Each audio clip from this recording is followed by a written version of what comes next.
What is going on, YouTube? Happy Wednesday. Here it goes. First book review. We're learning together. We're going to take a book. We're going to dissect it. I'm going to give you my spin on it. I want to hear your spin. I want to see video responses. And we'll continue to make this grow. We learn together. And the reason why I want to get us to learn together is because I'm sick and tired of all this whining, all this changes are going on and people are getting afraid. So I said, what better book to start off with than Who Moved My Cheese? Now let's get ready. Now, of course, I want to give you the short version of this book. For those of you who haven't read it, if you're listening to my channel, I would highly recommend that you read this book. It'll change your life. So let's get into it. The first thing I want to talk about is the first guy in the book, Charlie. Now, I think I wrote his name down. I think his name is Charlie Jones, if I'm not mistaken. But anyways, Charlie Jones is a guy that was an anchor for NBC TV, and he would cover the track and field during the Olympics. Okay, now he did a great job at that. So here comes his boss to Charlie and say, "Hey Charlie, I'm gonna need to move you to swimming and diving." Now, Charlie has never did swimming and diving. Never covered that sport or anything. Doesn't know nothing about it. Charlie's first reaction is he's angry. He's upset. I know nothing about it. That means I have to go out and learn something different. I'm used to this. Now here I am used to this, and you want to just snatch it away from me and put me on swimming and diving and basically have me look like a rookie. So somehow Charlie actually received the book Who Moved My Cheese. Once he read the book and found out the story, he immediately recognized that all my boss did was move the cheese. So what did Charlie do? Charlie embraced the change. He became a great anchor at swimming and diving. And by the end of his career, he was entered into the Pro Football Hall of Fame. But if it wasn't for that book and that type of philosophy, Charlie probably would have left his job or continued to argue with his boss, and his boss may have fired him. Now, that's Charlie. Now let's move on to the book. The book is represented with 4 characters. 2 little people, and their names are him and Haw, okay? And 2 mice, and their names are, I want to say, Sniffy and Scruffy. Sniffy and Scurry. I'm sorry, Sniffy and Scurry. So long story short, these mice and these 2 little people are in a maze, and they're looking for cheese inside of this maze. Okay, this cheese can represent your house, a relationship, a job, a way of life. It can represent anything that you're trying to pertain. So that's what they all started off at the same time. Now, the 2 little people have very complex minds. They analyze things. There's a reason for everything. They're very great thinkers on a higher level than the 2 mice. So they go out. The mice go out and they're bumping into walls. They don't know where they're going, but they remember where they go. But then, and they did this every day, so they're bumping the walls every day. No really strategy, just going out and getting it, right? Well, the 2 little people, they marked their tracks and things of this nature, and they went into the different mazes, and and they had a more complex system when they went to trying to find a cheese. And also another thing too that the 2 mice did was the one mice would sniff, right? He would sniff his way for the cheese, and the other one would just kind of follow after he would sniff and try to find the cheese. So I'll skip to the other part, but one day they actually made it to the cheese station, which was called Cheese Station C. And here, guys, was a big abundance of cheese. Okay?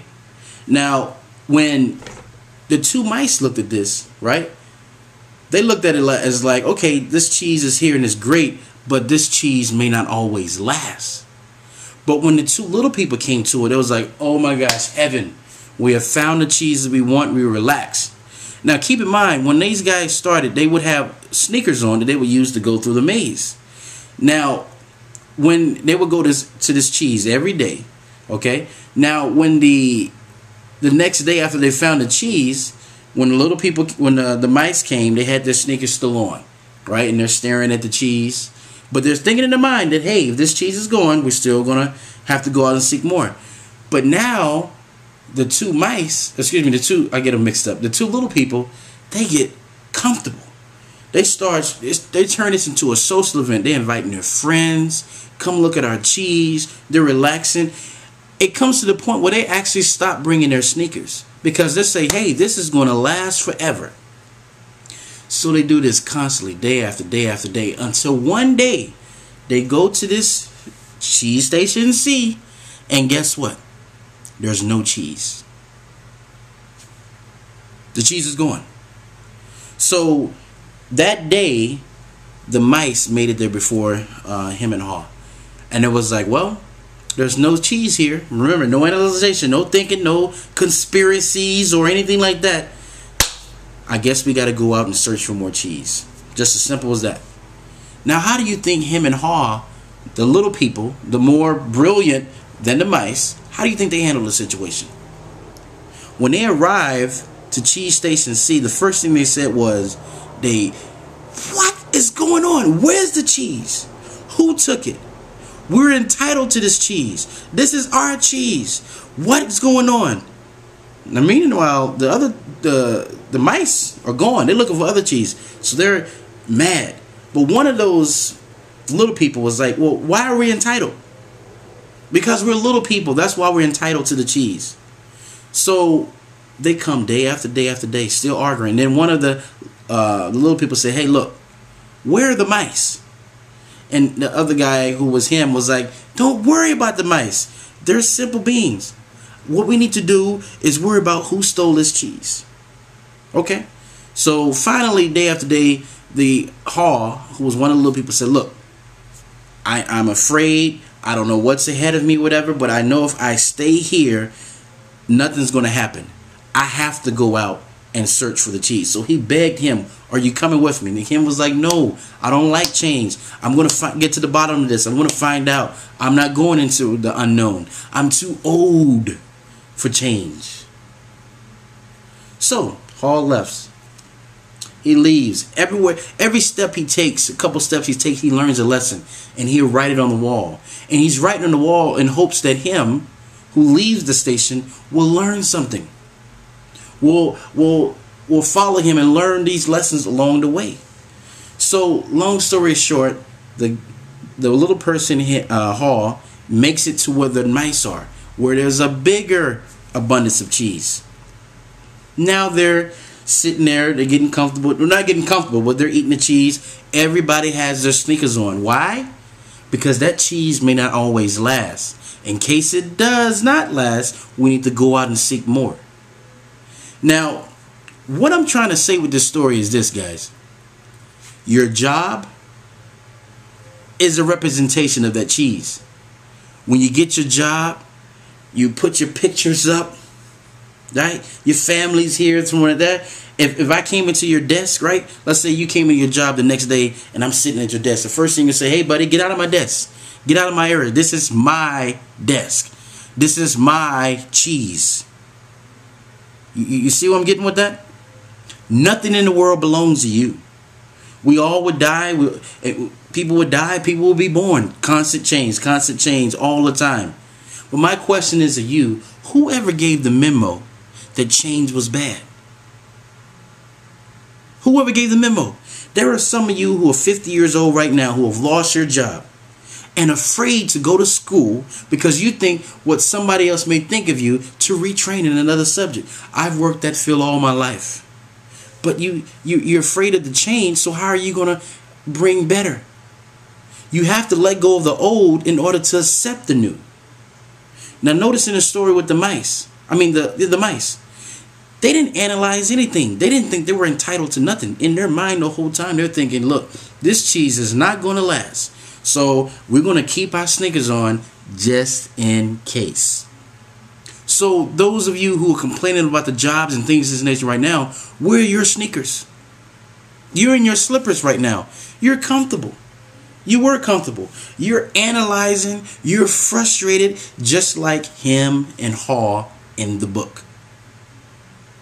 So in order for you to be successful, in order for you to constantly be in a a great state economically, religion-wise, marriage-wise, whatever, you always gotta constantly seek change. You can't say, you've heard these statements like this: "That's just the way I am. I'm a stubborn guy. I'm just that way. I like things to go my way. I'm impatient. I'm just that way." Him and haw. Next time those thoughts come to your mind, think about who you are. And for those of you who have read this book, please get this book. This book will help you look at life on a better way. Because there are some people out there who don't like self-help books. They think self-help books are garbage. Just a waste of time. But how are you going to make yourself better if you don't add to yourself? If you don't add different principles, add different ways of thinking? Because think of a person who has conquered this whole "who moved my cheese" mentality. There is nothing you can put in that person's way that will stop that person. That person will constantly think that, hey, what's around me now may not last, but I'm going to keep it moving. I'm going to put things in place just in case this does not work. So that's what I kind of got from the book. I want to hear some video responses. I don't care if you've never did a video before. Now's your chance to break out of your shy shell and put up a video response. If you're too afraid now and it's not your time yet, at least comment. Comment on what you've heard. If you haven't even read the book, comment. You know? And I want to set up a conference call. I have a conference call number, but I'm not going to put it on this video, where we can sit back and we can actually explain to each other what we've got out of this book, who we are, which character we are in the book, and what we're going to do to change. So that's all I have for now, guys. If this is your first time coming to the channel, glad to have you. Please subscribe, tell your friends about us, and that's it, guys. I really like this book, and I hope you did too, and I hope you apply these principles to your life. So until next time, signing off.